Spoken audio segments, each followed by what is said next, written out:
Welcome back, dreamers and storytellers. Tonight, we're whisking you away to a world of mystery and wonder. A place where the unexpected becomes reality. This is Tales Plus, and we're diving into another timeless tale from 1001 Nights. So, sit back, relax, and let the magic of words carry you far, far away. The Wazir continued his tale, his voice steady as he drew Shahrazad deeper into the story. Know then, my daughter, that after the donkey returned to the barn, the merchant took his family to the terrace roof. It was a beautiful, moonlit night, and the full moon bathed everything in a soft, silvery glow. The terrace overlooked the cowhouse, and as the merchant sat with his children playing nearby, he overheard a conversation between the bull and the donkey. The bull, still pleased with his clever scheme, turned to the donkey with gratitude and says, "Tell me, what do you plan to do tomorrow?" The donkey answered, "Why ask me, Bull? What about you?" "Why, I'll keep following your advice. It's worked perfectly. Thanks to you, I've had rest and comfort like never before. Tomorrow, when they bring me my food, I'll refuse it again, blow out my belly, and pretend to be sicker than ever. It's the perfect plan." The donkey's ears twitched nervously as he listened. Inwardly, he began to panic, and he thought to himself, "I must find a way to escape this situation, or it will be the end of me. If the bull keeps following my advice, the master will punish me further. Or worse, I'll die for my meddling. Beware, my friend. You are walking a dangerous path." The bull tilted his head, confusion spreading across his face. "And why is that? What's the danger?" "Listen carefully, for I will give you the best counsel I can. Tonight, I overheard our owner talking to the plowman. He said, 'If the bull doesn't rise to work tomorrow, and if he refuses his fodder again, take him to the butcher. Let his flesh feed the poor, and his hide be made into leather.'" The bull froze, his earlier confidence draining away. What? Surely you're joking." "I am not. This is no laughing matter. If you value your life, you'll be up and ready to work at first light tomorrow." The bull lowered his head, realizing the gravity of the situation. And the merchant, sitting silently on the terrace, couldn't help but smile to himself. He had learned the truth of his animal's schemes, and now he knew just how to handle them. The donkey, still worried for his own fate, gave the bull one final warning. "I fear for you, my friend, and for myself. Listen to me now before calamity strikes. When they bring you your fodder, eat it. Rise up, bellow, paw the ground. Do whatever it takes to show our master you're ready to work. If you don't, he'll surely have you slaughtered. And with that, I bid you peace."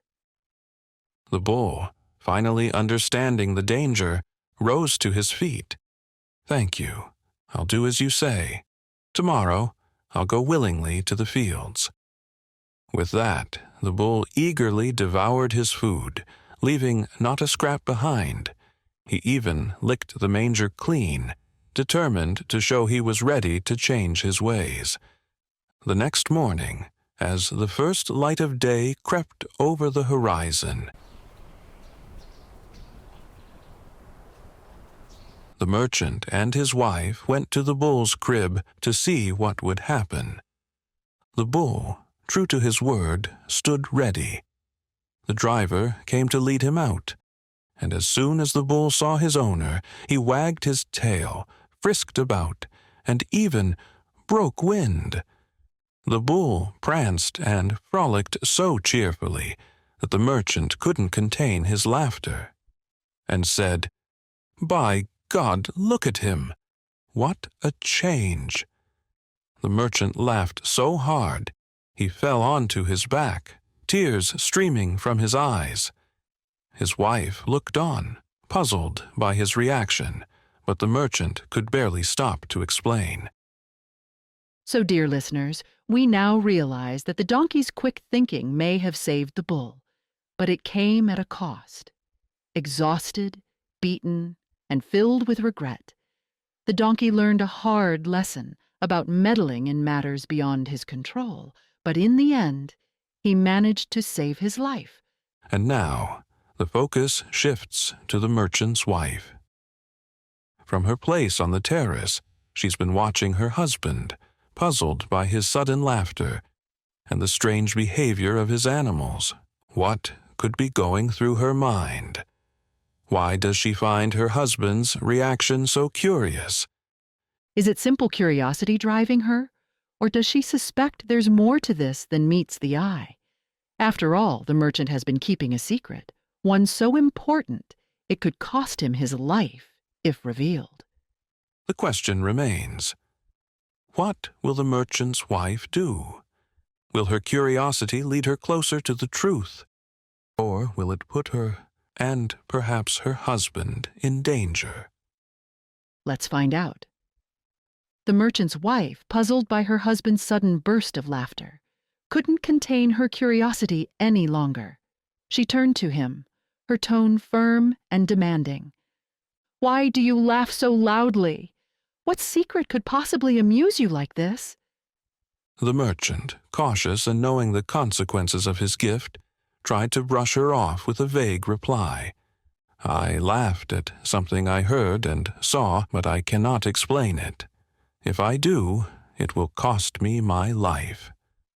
But his answer only fueled her determination. She crossed her arms and stared at him with unwavering resolve. "That's a lie! You laugh at me, and now you're hiding the truth behind some excuse. By God, if you don't tell me the reason for your laughter, I swear I will leave you and never return." And with that, she sat down and began to cry, tears streaming down her face as her frustration turned to sorrow. The merchant, caught between his love for his wife and the terrible vow he had made, grew more distressed. "Woe betide you! Why do you weep so? Fear God and stop these words. Do not push me to answer what I cannot explain." But her tears continued and her words grew more insistent. "Tell me the truth. I must know why you laughed. Do not forget, I am your wife. If you hide this from me, how can I ever trust you again?" The merchant sighed deeply, the weight of his secret pressing down on him like a heavy yoke. "When I prayed to God for the ability to understand the tongues of beasts and birds, I made a vow never to reveal what I hear. If I break that vow, I will die on the spot. This is the truth, and it is why I cannot tell you more." But would his wife accept this explanation? Or would her curiosity drive her to demand more? Let's keep unraveling this tale to find out what happens next. Her curiosity, now burning like a flame, refused to relent. "No matter. Tell me the secret that passed between the bull and the donkey, even if it means your death.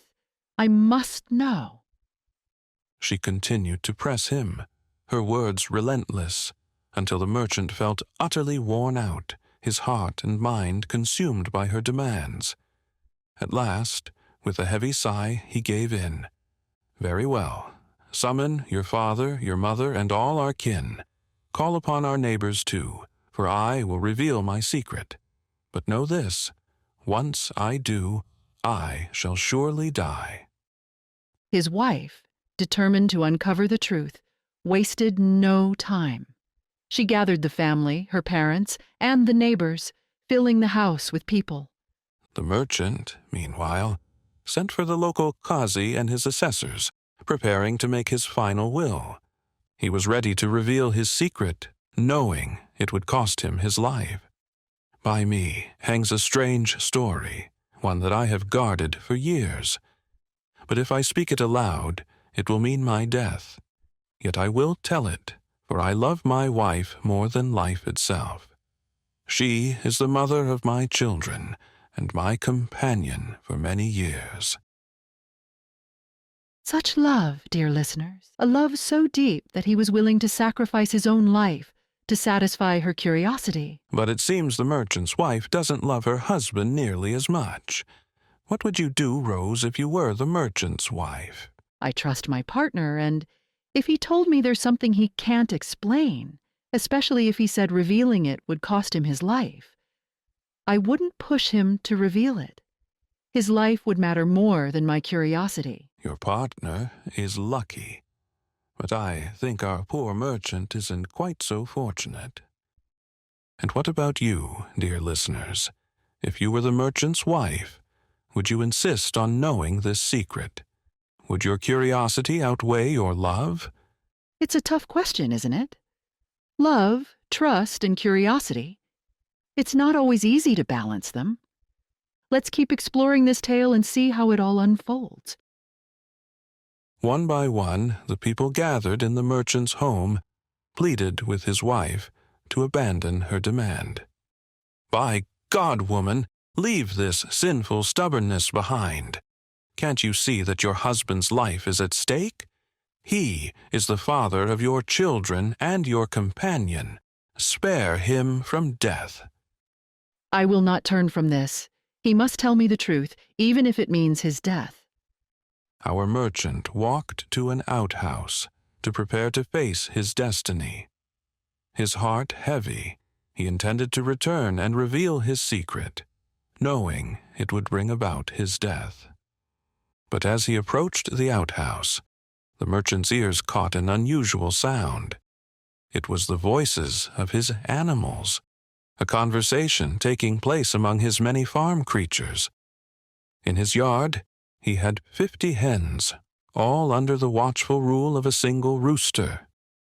As the merchant prepared himself, he heard one of his farm dogs addressing the rooster, its tone sharp with disapproval. How shameless you are, and how little wit you have. Look at you, flapping your wings and crowing loudly, hopping from one hen's back to another, treading them all without care or shame.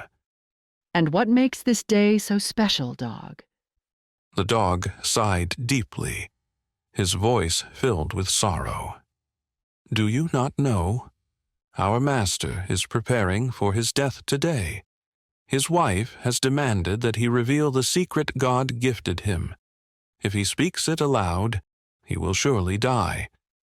We dogs are mourning his fate, yet here you are, prancing about and indulging in your pleasures. Is this truly the time for such shameless behavior?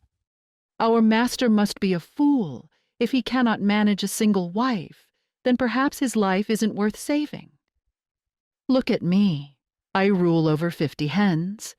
I keep one happy, provoke another, starve one, and spoil another.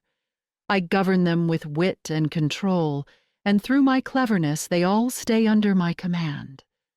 The dog, curious despite his frustration, asked, What then should the master do to escape his trouble? The rooster flapped his wings proudly and responded without hesitation. He should go straight away to the mulberry tree, cut some good, strong twigs, and give his wife a lesson. He should beat her until she cries out, I will never ask you another question as long as I live. And just to be sure, he should do it once more for good measure. After that, he will sleep peacefully and enjoy life without her meddling, but this master of ours has neither sense nor judgment. The merchant, overhearing the rooster's advice, paused for a moment, his mind racing. As strange as it sounded, the bird's words sparked an idea. The merchant, driven by desperation, quickly went to the mulberry tree. He cut several sturdy twigs and hid them discreetly in his wife's chamber. Then, calling to her, he said, Come with me. I will tell you the secret where no one else can hear me, and then I shall die. His wife, finally thinking she would get her answer, followed him eagerly. Once inside, the merchant locked the door behind them. And then, to her shock, he came down upon her with the mulberry twigs, beating her back and shoulders soundly. The merchant's wife, overwhelmed and realizing her mistake, cried out in repentance. Wait a moment, Sage. That's the rooster's idea of wise counsel? Apparently so. The rooster seems to think that taking control through fear is the key to peace. But folks, let's be clear, don't follow the rooster's advice.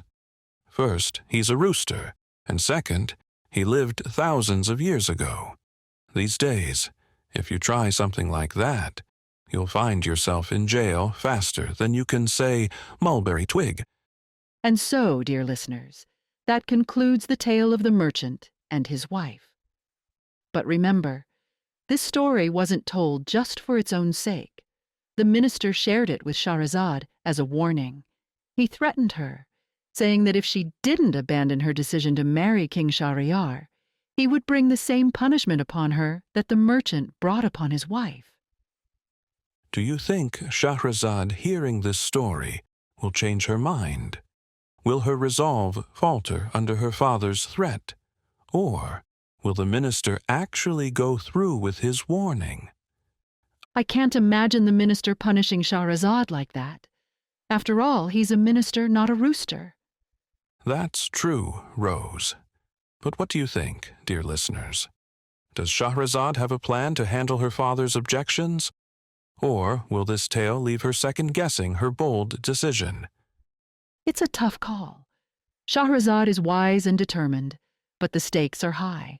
Let's see if her father's warnings have any effect, or if her courage will lead her straight into danger. And that's where we'll leave the story for now, dear listeners. If you've enjoyed this episode and want to support us, not the rooster, be sure to share this podcast with your friends. And don't forget to subscribe and hit the notification bell so you won't miss the next episode. Until next time, keep your curiosity alive, be kind to one another, and whatever you do, don't be a rooster